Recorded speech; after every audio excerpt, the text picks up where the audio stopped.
I'm here just so you know who we are. So I'm the director of banking, the acting director of banking for the state of Illinois. And I'm the director of financial education for the Illinois Treasurer's Office. So we're actually separate offices, but we've been partnering on doing some financial literacy items, mostly because it doesn't make much sense for us to be going around the state doing different things. It helps us to partner up. I was going to give a brief presentation on just credit and investment, and then Nikki's going to step in and do some stuff on budgeting. But again, if you have questions, please let me know. If there's other questions beyond that, you have my contact information, so feel free to reach out.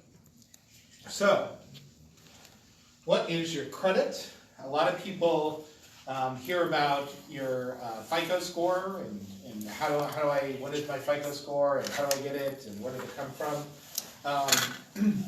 So it's a private entity. So it was created in 1989 by the Fair Isaac and Company, FICO.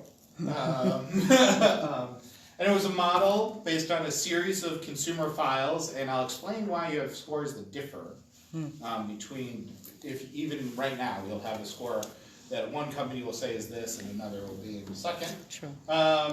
Because you have different credit bureaus. The FICO company created the model, but the bureaus input the information. But even though these are private entities and the bureaus are private, they're still used quite a great deal in, your public, if you want to get loaned or start a business or something, you'll have to work with these scores. There are other credit scores. I have had people ask me about them. They aren't widely used yet. Some of them use different models. There's a lot of fintech companies that are developing different systems based on algorithms that go in different ways of creditworthiness. Quite frankly, there's a lot of movement in my world, in the regulatory world, to see if those are actually fair systems and whether or not there's inherent bias in those, whether that's because of gender or race or other items that potentially could come up that are normally protected through the Fair Lending Act. Okay. So, your FICO score. It's a mix of a few things. And here's actually how it's devised. It's essentially trying to come up with how safe are you as an investor, as an investment for somebody that's going to lend you credit. Most likely a bank, but it could also be a credit union. I know there's a lot of people that look up FICO scores on small businesses in relation to renting out space and things like that. But most people just get the score, don't know what goes into it. Here's what goes into it. First is your payment history, most important part of this. So they want to know if you've paid stuff on time. They want to make sure that if you have other debt, that you're just a regular repayer of that debt. I think that's obvious why they would be interested in that particular part of the score. Because if they're going to ask you to pay them back regularly, they'd want you to know that you've already done that with other people. There's also amounts owed, so if you owe a lot of debt, even if you're paying it back regularly, there's a concern that you might not be able to afford more debt. That goes into your history. Now, there's some interesting things with that. You could be a high worth individual, you could be a high earner, and that'll offset this a bit because there's an ability to repay, things like that. But it's not always easily captured within so there are some people that are independently wealthy that have terrible credit scores because this is actually not calculated pretty well in there. Then there are ones that have a high earning capacity that is captured. Then there's the length of your credit history. Essentially, the longer you've been in the system, the more information they have on you, the more reliably they can dictate part of your score. There's a credit mix. So this is if you have been involved in a number of different types of credit. they'll consider that types, your ability to repay different versions of those. If there's too much of a mix, you can raise some red flags. And then there's new credit.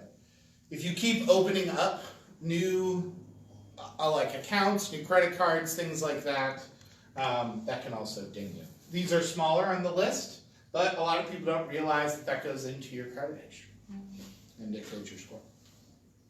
Okay, so what does my score mean? This is the US right now, and this is the breakdowns by your score. Most people are in the fair to excellent range, which is good. If you're good or excellent, you're likely going to get a loan. There's likely not going to be any sort of issue. It is actually pretty hard to get into excellent from good. That's that last group there. But you know, it's quite frankly, the difference between the two is not dramatic when you're talking about credit. Fair is when you get into areas where there might be certain things that, especially around small businesses and other items, they might not want to include. And then you have poor and very poor. And this is where, you know, obviously it's going to be difficult to get items for lending, home loans, business loans, things like that. You can see that there aren't that many people that are considered very poor for credit history. But there's actually a decent, about 21% of people that have credit scores are in the poor credit score range. A lot of them are younger. There's a couple reasons for that. One, they don't have a very long credit history. And two, young people tend to make a lot of mistakes in their credit. And a lot of reason for that is they haven't been taught about credit, but also it's because they have a lot of things they need. They tend to not make a ton of money. They have a lot of expenses, so they can get in trouble. That's really not really too much fault of their own. But sometimes especially around student loans, things like that. Are student loans calculated into your credit score? Yes. I'm assuming that's coming up too. Oh, wow. So, of course, right? let's say I have bad credit, or I just want to build up my credit. What are some of the things that I can do to improve that? Pay your bills on time. That's pretty obvious. That's a big part of what determines your credit, and that's where your student loans come in. Make sure you pay your student loans What on if they're time. deferred? That won't count. Okay. Yeah, you okay? But remember with deferred. Okay, here's an important point. I also regulate non-depository student lending. Okay. That's a new thing within the state that our agency regulates. We're still figuring out rules, things like that. For a public loan, a student loan, you can defer. Let's say I have a company and you're saying I have trouble paying my student loan. And they then say, they're like, oh, you can defer. Okay, you're going to have to pay that off, and it's still going to be difficult to pay it off later. You can also, if it's a public student loan, raise your hand and say, I need income-based repayment plan. Oh, no. I was in Miracle Vista, Yeah. so. And they have to listen to you on that. There has to be a point of contact. There's a lot of companies, and I'm not going to name any of them right now, but there are companies that are going to try to get you to deferred, even though you can do income-based repayment. That's a federal law. So make sure, it's important to note, make sure that if you're struggling with your student loans, the student loans are kind of different than any other type of credit.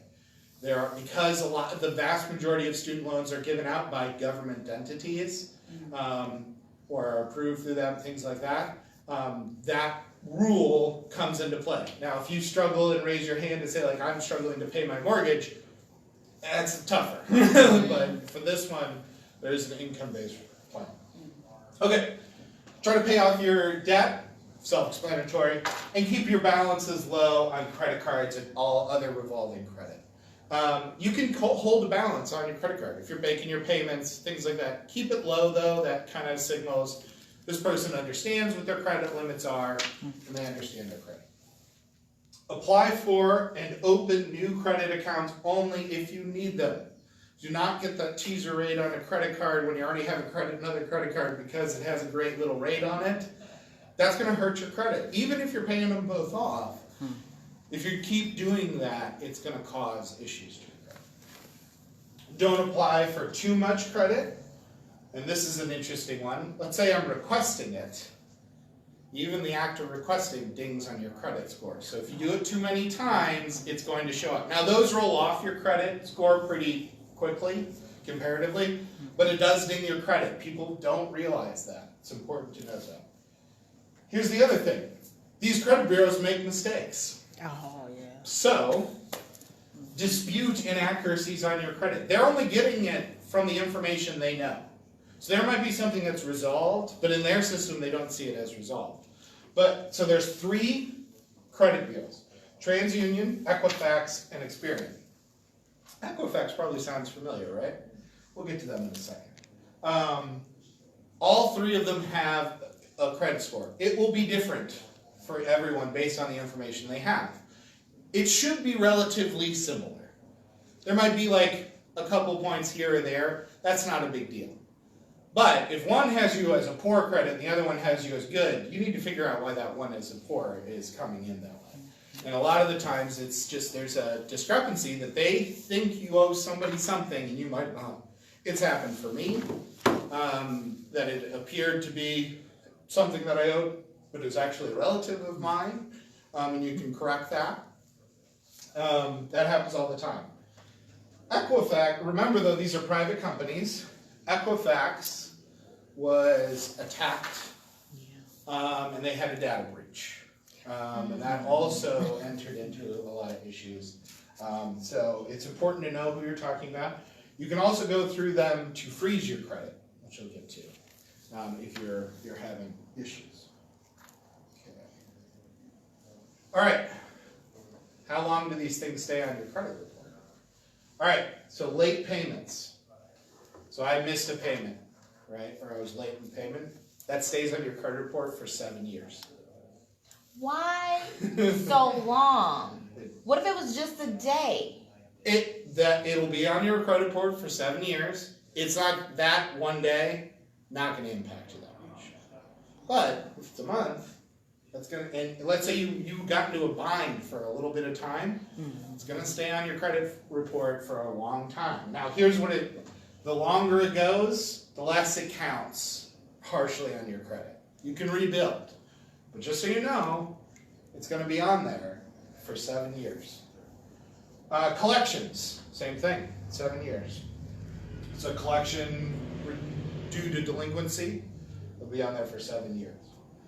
Chapter 7 bankruptcy, 10 years. Chapter 13 cycles off. At 7, there's specific situations sometimes where that'll stay on longer or it'll come off depending on court things. Civil court judgments, 7 years from the filing date. So even if you've been going through this whole process and it took 8 years and you've been suffering through it, once it doesn't, time doesn't actually start until that court date is done, that filing date is done. Paid liens, those come off after 7, but unpaid ones after 10 from the filing date. And then hard inquiries, those are the ones where you just are requesting more credit, that just trying to figure out, 2 years. And that can dig, yeah, I know. You say 2 years. So like, It doesn't hurt you that much. so like when you buy a house Yes. or a car, those are hard. And it tells it, right? so here's the thing, your credit score is one thing, but the bank is looking at a bunch of things that are coming along with it. And they're saying, oh, well, this person bought a house at that time. Maybe they bought a house with that bank. They shopped around for a little bit. That's what these are, and they're just going to be. But But you said 2 years though. I know. But it's I know. I have a question about the time limit. Who makes that? Like, who The- says, if the it's bureaus. private, Yep. It's the bureaus that set it. Yep. It's a non-public entity. question about late payment too. Late payment, let me see, car note, you run late on it. They don't send you to collection, but let's say that's your own individual bank. Do they send your late, Yep. do they just click say, oh, Yep. you, So that comes outside the bank into a bigger. Okay, just trying to make sure. Yeah, what's gonna happen is the bureaus will try to fit they'll based on your social security number, they'll figure out who you vote to who, and then the bank will. There are some things they're not allowed to talk about, mostly medical related items. But yeah, it gets reported. If we want to have a policy discussion about whether or not this is the right thing to do things, we can have it. I'm still trying to get over the thought. I have some problems with credit. Not like I have problems with how it works. I mean, so the company version of this would be your rating, your bond rating, which is also private companies. There's 3 of them: Standard & Poor, Moody's, and that is a private entity making a decision on the creditworthiness of a company or a government in order to sell debt. So it's the same sort of thing. I can tell you during the recession, they got that super wrong. Like they rated stuff as AAA, best possible thing, and it failed the next day. So there are deficiencies in the system. Doesn't your medical payment, like if you miss a medical payment, doesn't that hit you hard? It does. That's what I Oh yeah. harder than like. Not as much as it used to. Okay. Okay, so now that we're sufficiently upset about that. I know, right? I'm still like, oh. Let's say I need help. Okay. You can get a certified credit counselor. The Department of Justice has a list on their website. You can go through with approved counseling agencies, and they'll try to get you, and they know all the ins and outs in this, and they'll try to get you into a good place. Is that a free service? Not all the time. You have to go and search on that. But the Center for, I don't know if I can give that as a recommendation. There's a nonprofit in the city of Chicago, the Center for Tax Accountability. What is it called? Budget and Tax. There's a few nonprofits in the Chicagoland That'll do it area for that free. do it for free. Yeah. So, and I know a little I bit tougher can't when you're remember not in them a large city. off the top of my head right now, but if you shoot me an email, Okay, cool. shoot me an email, anything that you guys want to post or anything that you guys want from this presentation, I'm happy to look that up. I just can't remember the name. Hey, it's Met with the it's guy, escaping that's my fine. mind right now. There are some that can be, but there are really good free ones that Yeah. are just that also do stuff like they'll help you file your taxes for free and things like that. Okay. So. Oh That's yeah. really good. Definitely gonna need to list them. We're gonna email you guys. It's funny because I was on there. You're thinking of Center for Economic Progress. That's what I'm thinking, and they do that. They do that. I'm thinking of a different nonprofit that I can't remember, Yeah. but I know that Center the for Treasurer's Economic Office Progress. is a small nonprofit. We actually gave them a grant. Right. And And there's a lot of good actors in it. Okay, cool. They can also help you create a debt management plan, which your creditors will want to work with you on. Because here's the thing. The people that you owe money, they want their money back. So they're willing to work, a lot of them are willing to work, especially banks, are willing to work with you to come up with a plan that might not be the original plan that you had, but a lot of community banks are like, look, I just want to keep you as a customer and eventually get paid. The best way to do that is to create them. Debt consolidation, some of the nonprofits in this space will help you on that as well. Debt consolidation allows you to pull in a lot of your credit aspects. You'll still end up, in a lot of ways, owing a similar amount of money, but it helps you rehabilitate your credit score, ultimately. There is also a lot of lawyers that will offer out debt consolidation. Be diligent. Not all of them are above board on this. So with your credit counseling folks, the ones that are approved by the DOJ, they can help you if you need to go down this path, go to the reputable folks. Okay. And then a credit repair organization. This is passed as part of a law in 1996. This is kind of your nuclear option type situation. These are approved with the federal government. they work to contract out with the credit bureaus on your behalf to clear your name on these issues. They do cost money though, so that is a thing. But if you are in real bad shape and you need to rehabilitate something, that the DOJ, I believe, also includes a list of that. So.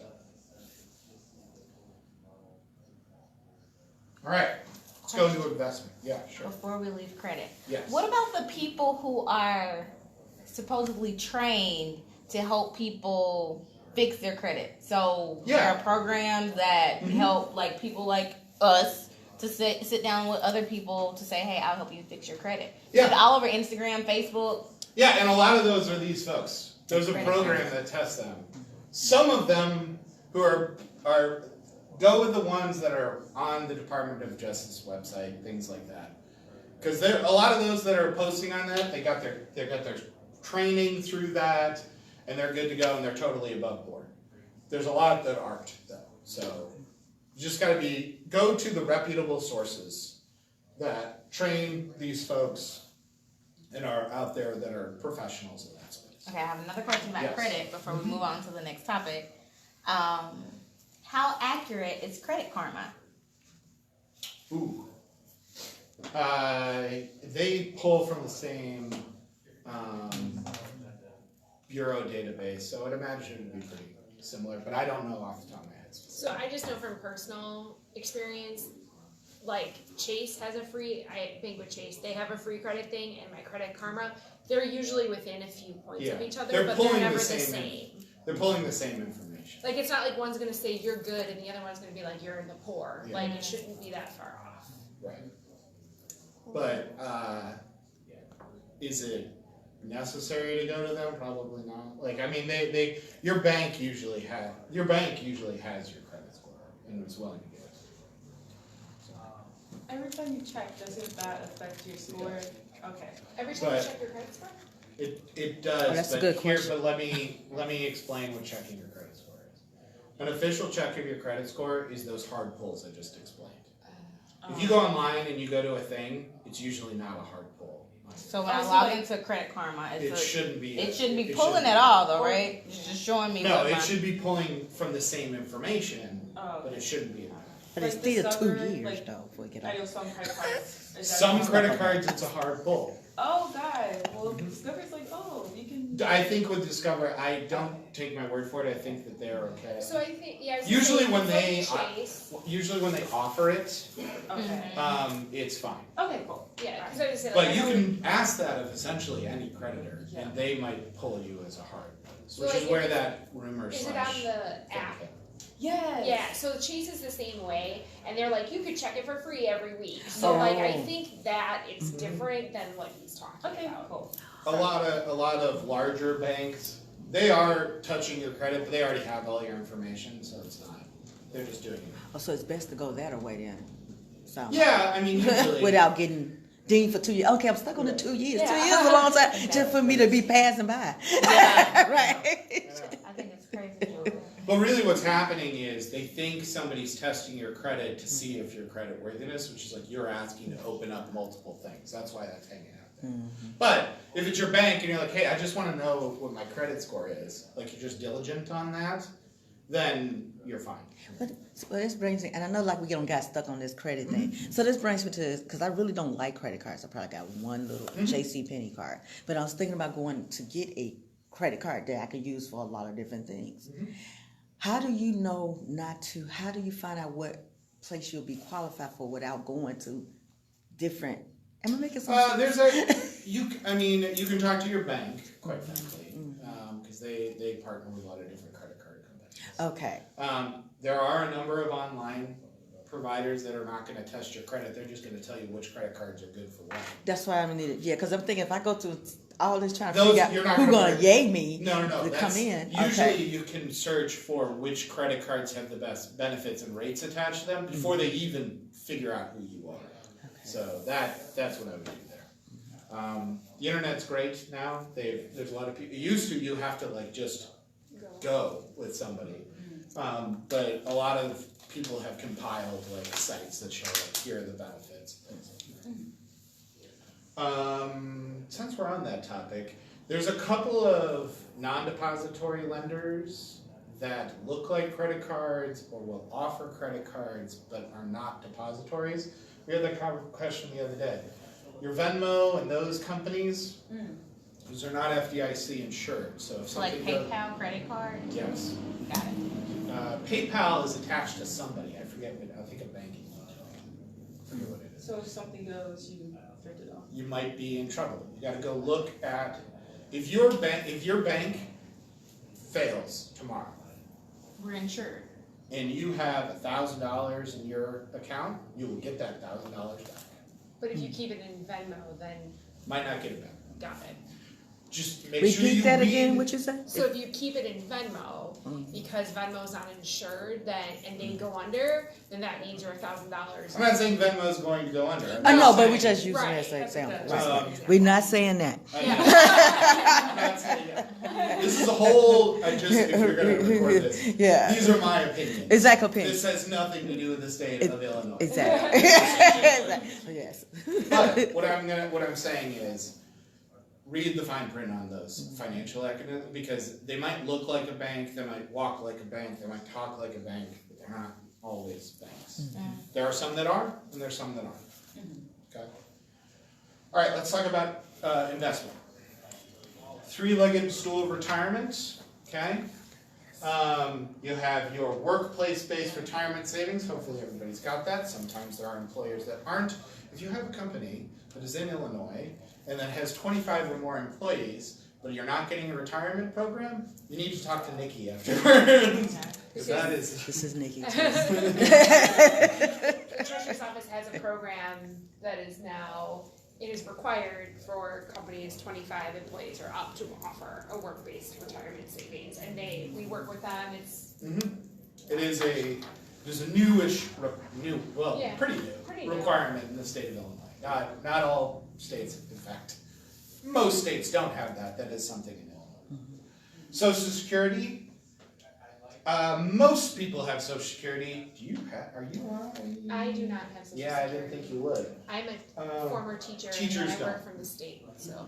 Yeah, but most people are going to get Social Security. It's the government buy-in.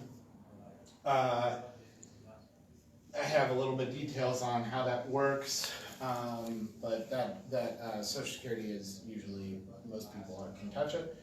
And then you have your personal investments. These are things outside the stuff that other people are investing for you. We're going to mostly focus on that because with your workplace retirement, it is important to go over that stuff. If you work in multiple locations and have multiple workplace-based retirement programs, it's good to understand if you should merge those together or keep them separate, things like that.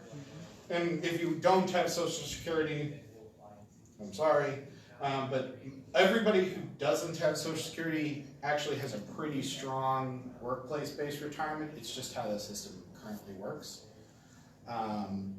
Yes. But the Social Security, isn't that like, don't they automatically take that out your check? Yeah, Oh, okay. This is your But you money. didn't get out your check.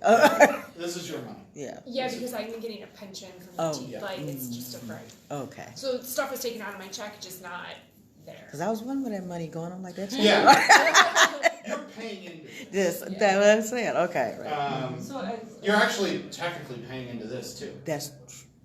But you have a yay or nay with that, though. Don't you have the right to Yes. say yes or no to You that? don't with this. With that one, right? Mm-hmm. okay, so for state employees, like I'm also paying into Social Security. You'll get Social Security. But the I'm also teachers paying are- into a pension. No. Yes. And you're Okay. not gonna get this. Okay. As long as you get this certain amount of years. Okay. You'll get that. And if you don't get a certain amount of years, there's clauses that work on it. Okay. Most people don't have pensions anymore. Okay. It's mostly public entities. There are some private companies that still offer pensions, but most of them are in 401k plans, Yeah, that's what which are essentially you get in as much as you get out. Like you put in, you get out as much as you get in, sort of situation. Okay, let's talk about personal investment. Okay, so how much should I save? There's a general rule that if your goal is to retire by 65, that you should have 10 times your annual salary that you're putting away. by then. At 6, yeah, okay. At 67. So, that's a lot. Yeah. So, but have goals. So like by the age of 30, I want to have one full annual salary in my investment, okay? By 35, 2 times. And then as you get, and in this area, you're theoretically making more money based on a lot of people as they get older, make more than when they were younger. Doesn't always work that way, but sometimes it does. But set goals to get you to that 10 amount. Now, that might not be the right amount for you. You might want to do a lot more. You might think you can get away with a lot less. It's a general rule of thumb. But in order to build up to that, just make sure that you're setting goals for yourself. If I want to get to 20 times, make sure you have a realistic, you're not going to get from 1 to 20 in the course of 7 years. It's just not going to happen. Lottery. There you go. Although, there's a lot of great data that shows people that win the lottery go broke. Yeah. So, just something to keep in mind. Saving early matters more than saving late. So what do I mean by that? So let's say you start contributing $200 a month in a safe retirement vehicle that has an annual return of roughly 6%. We'll get to retirement vehicles in a second. With a variance of 3%, which means that any given year we could be making 9, we can make 3, but we're somewhere in that range. And you save monthly for 40 years. You'll have contributed $96,000. It's a lot of money, but you'll have a savings of $371,000. And it's these early years that build up on each other that get you there. Compounding interest. In this case, it's actually compounding investment, but it's the same principle. Your early dollars, also known in the investment world as vintage years, are more valuable than your later years. So, good to know. Okay, let's talk about IRAs. IRAs are individual retirement accounts. They're tax advantage. There's many different types of them. They're pooled investments, so they can encompass a lot of different investment items.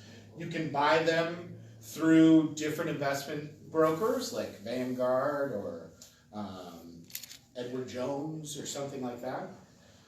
They include stocks, bonds, ETFs, mutual funds, all sorts of different things to balance themselves out.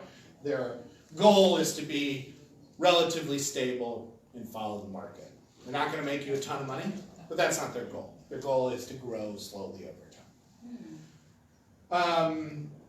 You guys are probably going to, I'm talking about you two individually, you'll probably describe something like traditional Roth IRAs. Those are individual IRAs for personal, like I personally am going to open up an IRA. Ma'am, I don't know if you are a small business owner. No. Okay. So if you are, there are other types. They're similar. That are called SEP or simple IRAs. So relatively the same product, but they're a different product. Just so you know, you'll see those different names. No. It's not a whole lot of difference. There's some tax advantages for others. When you talk to your Edward Jones person or your Vanguard person or whatever, they're going to explain what is best for you. So, an IRA is opened by one of those brokerage firms. When they call it an IRA, they have to get approval from the IRS. Okay? So if it's an IRA, it's the federal government has said, yes, we're okay with this. So if it doesn't, if somebody says it's like an IRA, no, they didn't get that approval. So it's important to know that. Okay. Most of these you'll see, you can get your banks will set them up. Brokerage companies are what most people have heard about. That's what I said, like your Edward Jones or things like that. Federally insured credit unions offer a lot of them. And then your saving and loans institutions, although they have gotten less and less of that. If you withdraw your IRA before the age of 59 and a half, you get a penalty. Usually it's 10%. It goes to the government. Otherwise, it's tax advantage. So just if you're at 59, just wait a year. Yeah. There are situations in which you have emergencies, things like that. We'd work that out with your bank and your brokerage on those rules. But just so you know, there is a penalty for taking your IRA out ahead of time. There are other investments. So we have your health savings account. Those are usually for healthcare account expenses. Those are also tax advantaged. You can get those usually through your bank. I believe actually even County Care has some of those. You have your 529 college savings accounts. Another treasurer special here. There are 3 versions of this account in the state, 2 of which are at the treasurer's office, 1 of which you don't have to worry about because you can't open one. They are tax advantage college savings accounts. It's helpful for if you're saving for a dependent to get to college, also trade school, things like that. They are similar in design as your retirement investment vehicles, but they have a shorter period of time that they're looking at. James, can you maybe just briefly explain what is tax advantage investment? That means that, okay, so it depends on what vehicle you're talking about. With the 529, if you use it for your college expenses, the money you put in plus the investment you had is taxed. Once you're spending it on that, you're not getting taxed for that. That's what tax advantage is. A lot of people say, isn't that tax free? In that situation, it is, sort of. I mean, you earned that money, so you pay some sort of payroll tax on it. But here's the thing. If you use it for a different expense, there's other penalties to it. The next one over here is ABLE. That's for disability savings. That can be used on a wide variety of things. It's also the treasurer's office, by the way. They do a lot of things. You should talk to your treasurer. But if it's not an approved expense, then you have to pay taxes on it. There's also a cap on this. And that's because basically if you're getting SSI or SSDI benefits, well, okay, quite frankly, the backstory of this is this. There's a cap to the amount of money you can earn if you're getting SSI or SSDI benefits. There was a discussion in Congress, since that number hadn't changed since I think 1989 or something, that should be changed. And instead of changing it, they instead created this workaround that the states then had to employ. And that would be great. And that's what this became. So these are accounts to shelter is probably the wrong word, but to make sure that people are able, if they're getting those federal benefits, are able to also have discretionary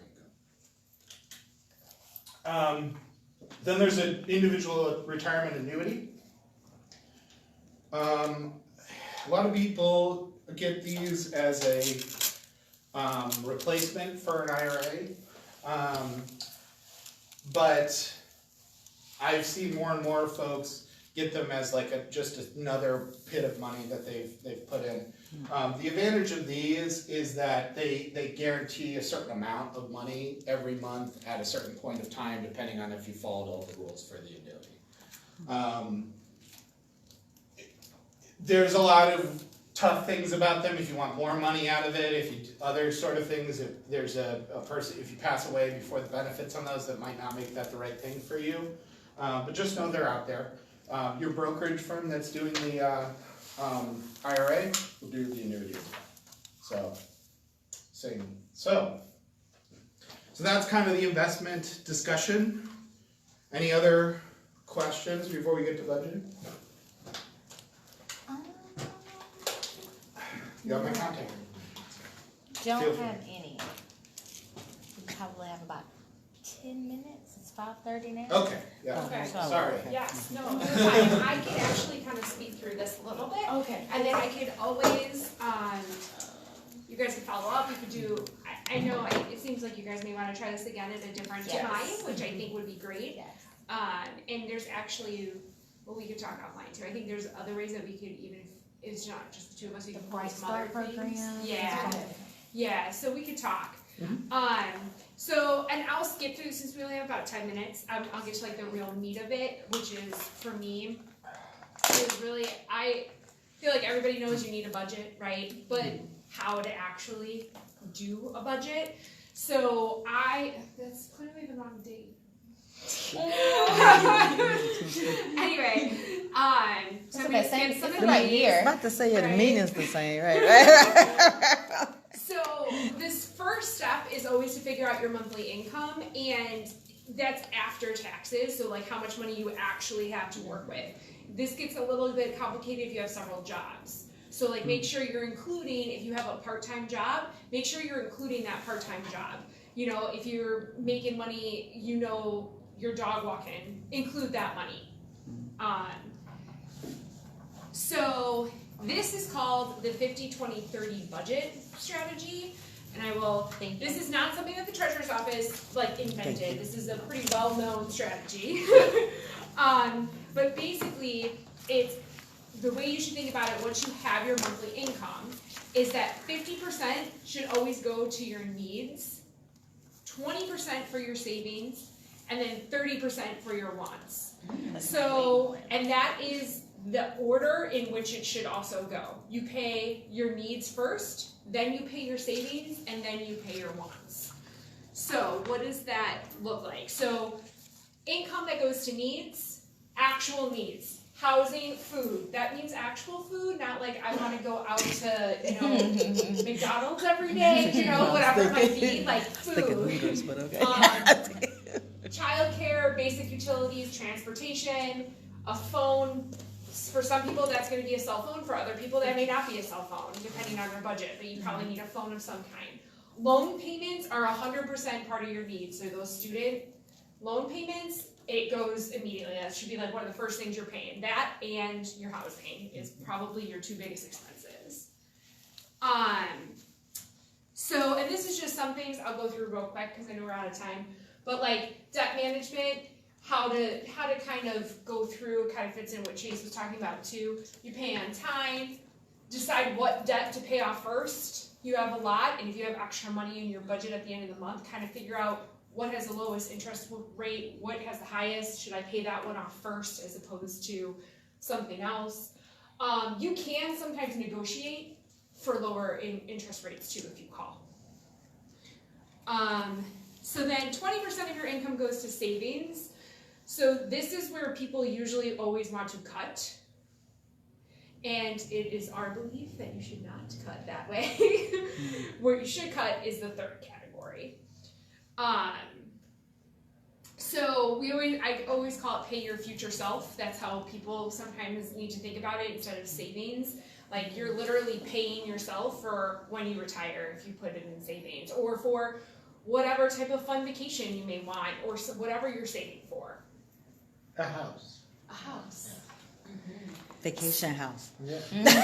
Let's get real fantasy going. Right? And so, like I said, I'll go through this real quick, but this is kind of a worksheet too that you can help kind of think that like if you have a future purchase or life event, what is your time frame? So like if I want to buy a house in 2 years, this is 2 years, what's the average cost of a house where I want to live, and how much do I need to save, and what am I going to probably, like especially in a house, right? Like you're going to need to borrow, most likely. So like what kind of debt are you taking on? Mm-hmm. So it just helps to visualize all that. And then that's how you come up with your savings goals. So you know, okay, I want to save $1,000 for emergency fund within 10 months. So you take 1,000 divided by 40 for the weeks, so you're saving $25 a week. So it makes it a little bit more manageable. Automate your savings is probably, out of all of these, I could say probably your biggest. If you can set up your account, so that way it comes into your checking account and it immediately goes to your savings account or your 401k or whatever, and it's never actually there for you to spend, that's the easiest way to save it. And then 30% of your income goes to wants. And this is where the budgeting always gets a little bit confusing because people can oftentimes confuse their wants for their needs. So dining out, gym membership, entertainment, a Netflix subscription, you know what I mean? All those things are really wants, they're not needs. A cell phone with the largest data plan. right? Comcast, cable, like whatever that stuff may be, we may feel like they're needs, but when it comes to budgeting, you have to really think about what it is. So that's what I was like, and it works both ways. For example, if you have a heart condition and the doctor says you need to work out more, then your personal need may be that you need a gym membership. But, you know, you may not need 3 gym memberships, or maybe run outside rather than like on a treadmill. exactly. So kind of focus, really doling those out. So this is just an example. So I took from the Bureau of Labor Statistics, the average salary in Chicago is $55,600. So if you divide that by month, it's roughly $4,600 a month. So that means about $2,300 goes to your needs. About $900 goes to your savings. That's nice. And almost $1,400 goes to your wants. Oh, so you take 20% of the total salary. So you take this number, your total salary, divide it by 12, because this is what your monthly paycheck is. Then you take your monthly paycheck and do 50% of this, 20% of this, 30% of this. And that way you're doing it month by month. Now, a lot of people in the cities especially struggle with their needs because of housing. We're about to go into this, but it can look scary. It does look, so especially since we're in Chicago, this is where it gets, you know, here, like, this was some random number for like a single apartment that I got. It was like, about $1,800. That's automatically half of your housing. This need section doesn't include a loan payment. Oh, it does. I have $100 in loans. Most people have that, right? Like, this is just a generic, but even this generic, it's a little higher, the needs is higher, so then your wants budget is cut. We had almost $1,400, now this is down to $981. But this number stayed the same. So it's just a matter of adjusting, and it helps to really, it's time consuming the first few times you do it to like actually do the math to figure out I should be spending about this much money in each section. But eventually it starts to just kind of, you're like, oh, it kind of starts to click month by month. You kind of start to auto know, but it takes a little while to get there. So, and this is kind of like a common expense ranges, but again, like Chase was saying, like housing, this is gonna be a little bit higher. Like they say 25 to 35% of your budget, but I think in Chicago it's a little bit higher. But if you live, let's say, in the country, it might be lower, and then your transportation costs might be higher, or your utilities costs might be higher, or your food costs might be higher. So but if you can control it, I think you're somewhere, don't you want to like stay around 30% for your housing? Yeah, technically, yes. Okay. Technically, if you have higher than that, you're vulnerable to homelessness because a one-time event can strike. But I don't want people to be freaked out that it is hard in Chicago. It's harder in places like San Francisco or New York, but it is hard in Chicago to meet that number, especially when you are younger in your career. And it's also important when you're doing a budget to figure this stuff out so you know about how much you have to spend, because maybe you really like this one apartment that's amazing, but like maybe that's a goal like a year from now. Yeah. You know, like figuring that stuff out ahead of time helps. And then I just have some tips on how to cut your budget, right? Cook and pack your own meals at home is always, I will always, and make your own coffee. Don't go to Starbucks and Dunkin' Donuts is probably will always be my number one.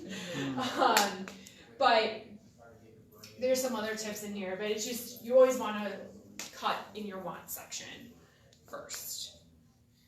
And then there's some other resources too. Credit card I actually list on here so people can kind of look. Mint.com will actually like split up your costs for you, like you Itemizes everything and puts it in a category. So it's easy to visualize too. And So it's safe, it links your bank account.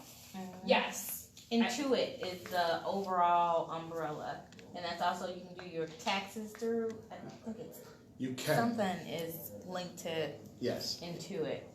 That's the overall company. Yeah, And they make their money mostly through tax preparedness. So I know that was super fast, because No, I know we're out of it's time, very- but like, this is something that, I'm gonna be honest, I do every single month, because it just makes it easy for me and my husband, who sometimes likes to confuse his needs and wants, to Yeah, keep I on could- track. I confuse So- mine all the time. Yeah, I'm happy, this is something too, like in the future, we could always do a workshop, I just, concentrate on different things, so it just Yeah, kinda gives you an overview. Yeah, no, I'm taking notes. This is Yeah. great. Thank you so much. Thank No, you. you're welcome, I know you guys have another event you guys